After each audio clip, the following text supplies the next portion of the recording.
taas waxay soo xisay qiso oo Soomaaliyeedna khilaafaadka laga dhex jira waad ogtihiin waxa marka qaarkood isku khilaafaa mawliidka iyo qasiidada akhriyo way jirtaa iyo ma jirto waad kala qabtaan waliya marka salliga oo mesela rabbi salli iyo hayaa wadaadda qaaday mid dhalinyaro ah oo aan ogolayn arintaas yaa dhinac kale wuxuu ku yiri rabbi salliga naga dhaaf yani saas ma jirto wadaadkii iska ooyay markaas waxa maxaa ku dhacay ooyaysaa wuxuu cunugan yarka ah salliga ii diiday aniga ma ka ooynaay laakiin waxaan leeyahay ma taqaanaa aakhira markii la tago oo kan naarta loo diro nabiga naqaana naxariis badiisa iska dhaafo doona marka taas ay leeyahay su'aal nabiga naqaana naxariis badiisa in uu iga fakiyan gacabsanayo marka yaana dadaan Muuse wuxuu Ilaahay ka sii baryaaya Ilaahay fircoon iimaanka iga sii ilaali maxay la du iimaan qaato lama cadaabayo laakiin du iimaanka sii waayo oo la sii waayo fala yu'minu hatta yaraw al'adab al-alim Ilaahay laysan yani yusan rumaynin hatta yaraw al'adab marka nabigu wuxuu ku yiri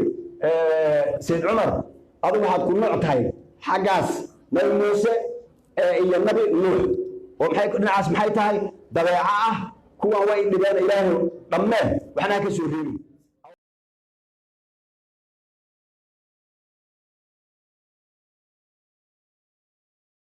santay xaga kale inaga wadankeeni wuu sii burburaayo dhibaato iyo dagaal iyo saas hadaan sii wadno marka dagaalkii arimaasi ummadaha kalena way dhismayaan hore u soconayaan inagana baabuurkeena meeshii hore loo gelin lahaa marshada reefis ay ugu jirtay inaga baabuurkeena gadaal socda marka waxaan ku baaqaynaa hayeen wareefiskan tan ka saarna baabuurkeena baabuurkana dhaqaajino waa mahadsantihiin assalaamu calaykum waraxmatullaahi wabarakaatuh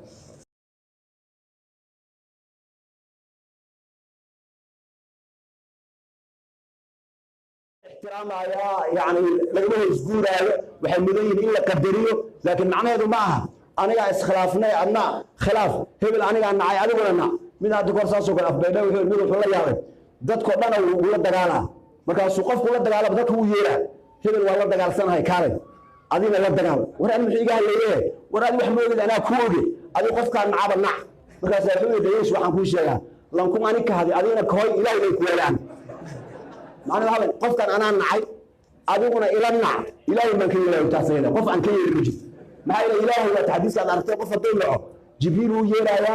wuxuu leeyahay qofkaas nacamba waa nacay jibriil uu nacaya malaa'iktu uu sheegaya malaa'iktu way nacaysa kadib dhulka waxa loo soo dejinaya karaahiyo haduu qof ilaahay jeclaadana jibriil uu yeelaya wuxuu hebel aan jeclaada jeclo uu jeclaana markaas malaa'iktu uu sheega kadib dhulka loo soo dejinaya jacayl saasay ku soconaysa marka qof bini aadam inuu ku yiraahdo hebel ana nacay adigana ila nac ha ka yeelin sida ninkaas uu yiri aqligaas rabaa lan kun ku hoy ani ka hadi ilaahay lay ku yeelo dhahay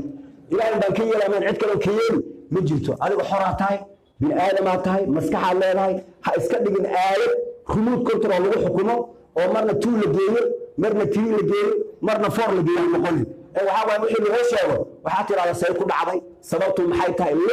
lawla lima la kana al-himaru faqiran haddaan lima lisdaaynin waxaan maxay ku dhacay lisdaaynin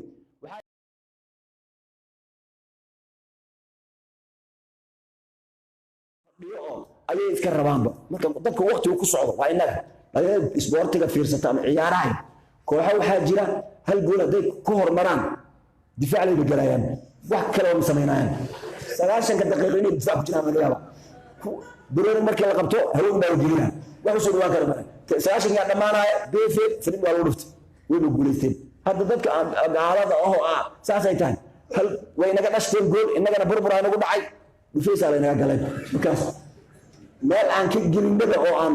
male marka inaa waxa inta dib isu soo habayno oo dhaxdeena aan iscaafino oo risaalada in sugaysa aan feerino inaan shaqo qabsano laakiin hadaa isku dhaxmeeraysan inaga oo inaga le maanta aan isciraabno hada mu'rab wa hada mabni wa hada la mahalla lahu min al-i'rab wa goormaan meel gaarayna hal aan ku soo gabagayo isku siijeedka muslimiinta dhaxdooda dhibka uu leeyahay ma sanadkii ugu dambeeyay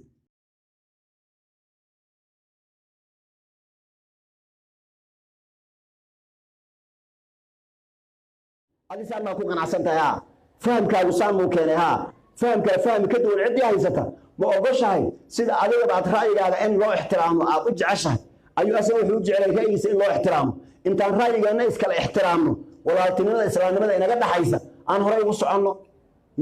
ma aad cajiib oo waxaa jirta soomaalida kala duwanaanshadeeda markuu dhaco ama iskhilaafkeeda lagu xalliyo oo cilaajkii qayb ka mid aan kaga darayno laba nin oo walaala waxaa intay isdagaaleen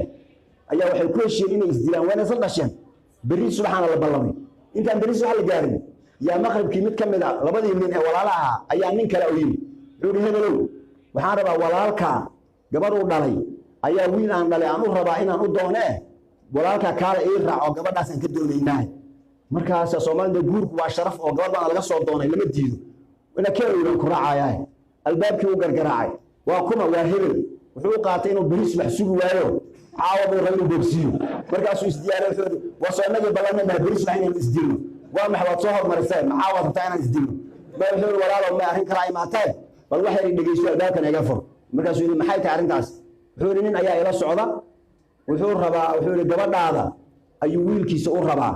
ninkan marka anigu fiiriyeyna waxaan ku miisaayay waxaan idhi waxaa ii imaaday nin wada dhalashadeena yaqaana laakiin waxa inaga dhexeeya aan aqoonin waayo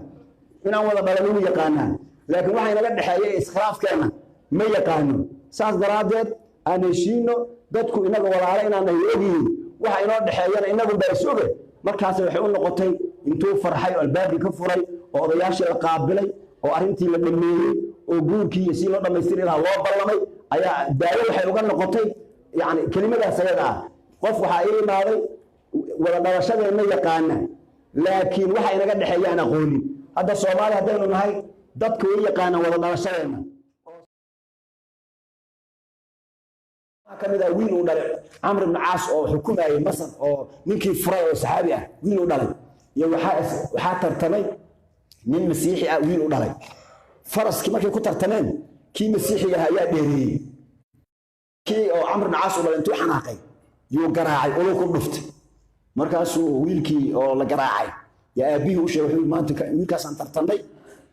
ulahaasuuna igu dhuftay wuxuuna igu dhufanayo dowladda ayay haystaan oo aabbihii ayaa gudoomiyaha gobolka ah wuxuu yidhi marka nin ka sarreeya oo amiirulmu'miniinkooda cumar la dhaho ayaan dacwad u sheegaya iska dhaaf warqadu u qoray wuxuu yidhi arrintaasaana qabsatay wuxuu yidhi marka afartiinaba madiina igu imaaday camr ibn caas iyo wiilkiisii iyo ninkii qibdiga ahaa oo masiixiga ahaa iyo wiilkiisii cumar ay hor imaadeen maxkamaddii aa la qaaday waxaa soo baxday sidii ay sheegeen qibdiyiintu inay arrintu u dhacday camr ibn caas wiilkiisu inuu garaacay wiilkan oo aan muslimka ahayn markaasaa cumar markuu arrintii ogaaday yaa intuu ushii u dhiibay midkii masiixiga ahaa yaa wuxuu ku yidhi garaac horteed hadda ku garaac kii oo adiga wax kugu dhuftay aabbihiina garaac inta iska garaacdo aabbihiisna garaac wuxuu yidhi kan waaban gartay oo waan garaacayaa waan ka gudayaa intuu igu dhuftay laakiin aabbihii maxaan u garaacayaa wuxuu yidhi wiilkan isku hallayn aabbihii uu isku hallaynaayo ayuu kuu garaacay maahine waad isla egtiin waad iska celin kartaa laakiin isku hallayn iyo aabbaha iyo gobolka gomartoora ka ayuu usha kuugu dhiftee asna garaac wiil aabbihiisna garaac markaasuu aabbihiis ma garaacayo kelimo caan noqotay uu sayd cumar ku dhawaa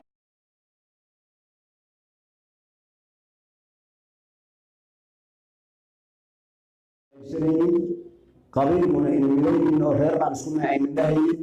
ee ay tahay waxa aan isku xiriirinayno diintaas islaamka iyo mawduucyada kala duwan ee hadba markaas baahida loo qabo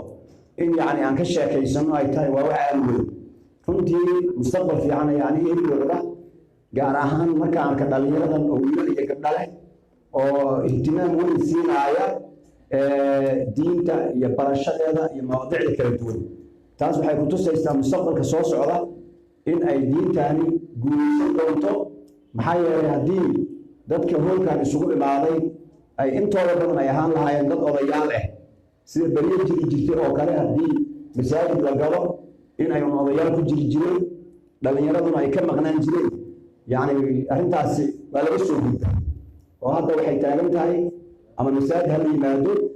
ama jaamacad ha la tago ama muxaadaro meel lagu qabanaya ha ahaatee dadka ka soo qayb gala waxay u badan yihiin dhallinyarada odayaashooda ay ku jiraan laakiin dhallinyaro ayaa u badan taas waa mustaqbal fiican hal maalmaan ii sheegay afmaynaya waxaan yidhahdaa waad sii bilaabays waataan isku ogan isku naqaanay qof walbana waxaan filayaa hadda hadii la yiraahdo waxyaabihii aad hore u maqashay Sheekh Abdulxay ka maqashay wax ka sheeg in badan ay kor ka haysaan waxa ka mid ah ninkii quraanka magaca ay ka soo saaray diinayeen looga soo saaray magaca oo ku balida oo tara ku kala jeedisay raga bisaysi marka waa ya mar badan arrimaha soo galana tanada aan u socdo waxay tahay marka waxa la yiraahdaa marka mesela qofku geel dhaqanayo geelada ku yahay hadii geela halaha waaweyn ay geeliisa u bataan oo geela yar yar ka ah uu geeliisa ku yaraado geelaasi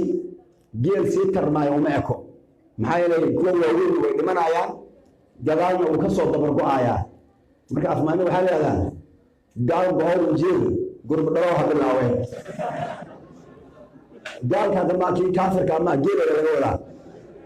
xalay gaal bohol jeel gaal markuu inuu go'o ama dhamaado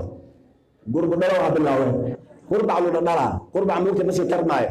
hashan maxay dhashay qurbac ay dhashay tii kale qurbac ay dhashay tii kale qurbac ay dhashay bas geelas taran ma socdo oo baabiye rabaa marka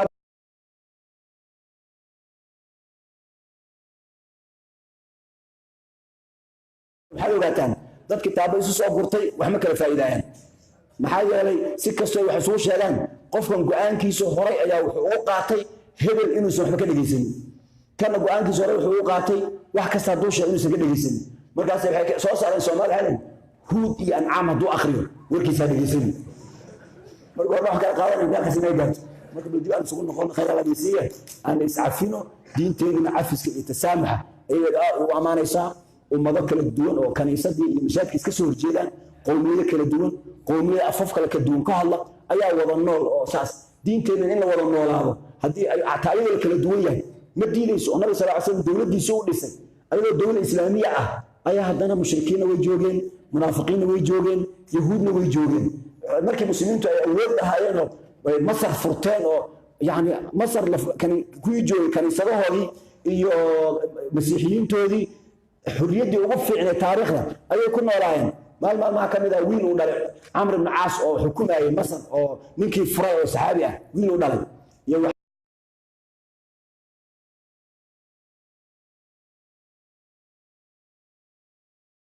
asluubta wax loo sheegay waa sidaas dhalinyarada waxa la rabaa hadii ay mesela ta odayaasha laga yaabo inay mesela ay ama wax ku qabsan karaan ama wax ku arkaan inayna si toos u weerareen ay si dadban wax ugu sheegaan sidii laga soo wariyay Sayyidina Xasan iyo Xuseen ee waxay nin oday oo weysada halaynaya oo si ridan weysaysanay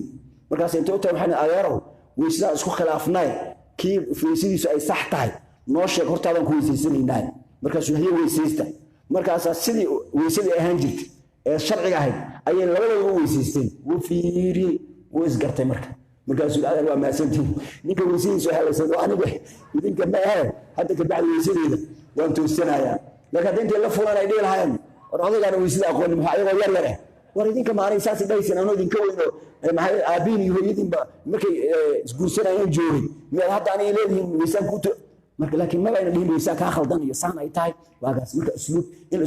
isu naseexeeyo oo si tartiib wax la isugu sheego ayaa wax lagu kala qaataa laakiin hadii la isdagaalo oo dhufaysi isu galo Soomaaliyeena sida ay dagaalka ugu jirjitay hubka isku buratay loo dheejiray yaa culimadiina hadda waxay taagan yihiin waxa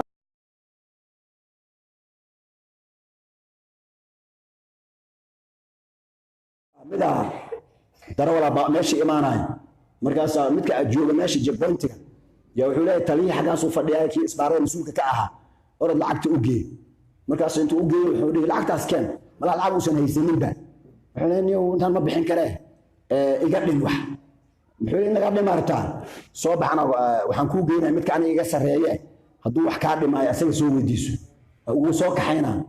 mid uu dilay oo darawal aha oo lacagta inta isku khilaafeen uu dilay oo meesha uu ku doodoonay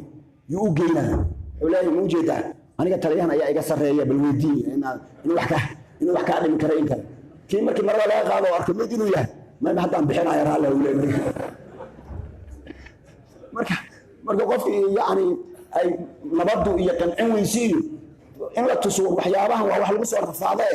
walaalow inaga daa oo nolol dadka loo bilaabo marka saas waa marka barnaamijka ah in la iscafiyo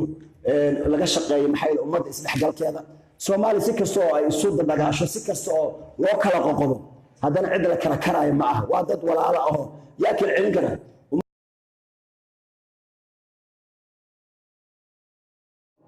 aragna dhibaatada ay leedahay dagaalada aan wanaag ku bedelno sheekada waxaa jirta haweenkay u badan tahay mesela xagga aqoon badan aysan jirin waxaa jira leeyahay mesela ama boorana dheh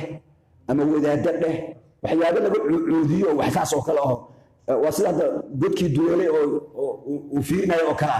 oo waxa psychology oo waxuna iska dhaadhicinayaan markaas kuwa wax ka cuudiya yaa waxay dhahayaan qofka markii ay idanka geliyaan oo saas oo kala waxaas aynan arkaynin ay iska yar aaminsan yihiin waxay dhahayaan cudurkiina waa la arkay ila qofka cudur hayso cudurkiina waa la arkay caafimaadkiina hal arko hadda marka waxa way Soomaaliyeed dagaal cudurkiina waa la arkay bal heshiiskiina hal arko ilaan cudurkii rafaad waxaan ahayn laga faa'iido iyo waxaan dhibayn laga faa'iido ma jirtee intaan iska dayno inaan furno ummadaha inala mid ah waa is dagaaleen weyn heshiiyeen hadda Rwanda iyo Burundi way islaayeen oo dad badan iska dilay muddo yar oo kooban haddana maanta haddaad Kigali iyo Bujumbura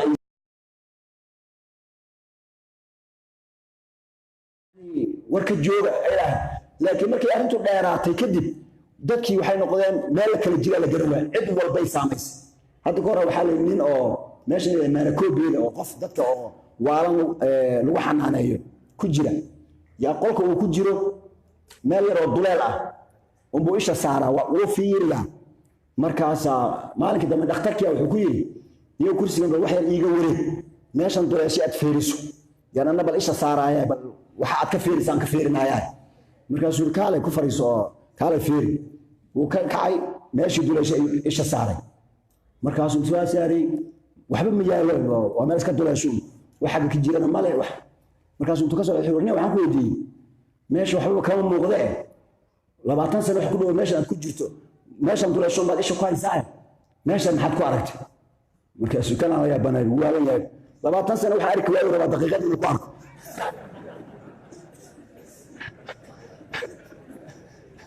ما سنة ماشي في لما تسنة مساوي فينا مركز عن كذا يعني ربش دجالة يوحي كوس حسن ده مركز فينا يو بل إن النتيجة اللي جاري كر بل اسكت ده أو أنت كواحد مقولسان أو مالها جيبسان أو مالها أتقب ستان أو ساعة يشان أو أتقب ولا أي أمرنا يا أساس لا يلا أبد محبا حق مال سرافي حق على سرافي حق على سرافي سيل السود وذي قفل ماشي يسوق بعدين تبغى نقول marka in wax la isku darsado oo walaalaha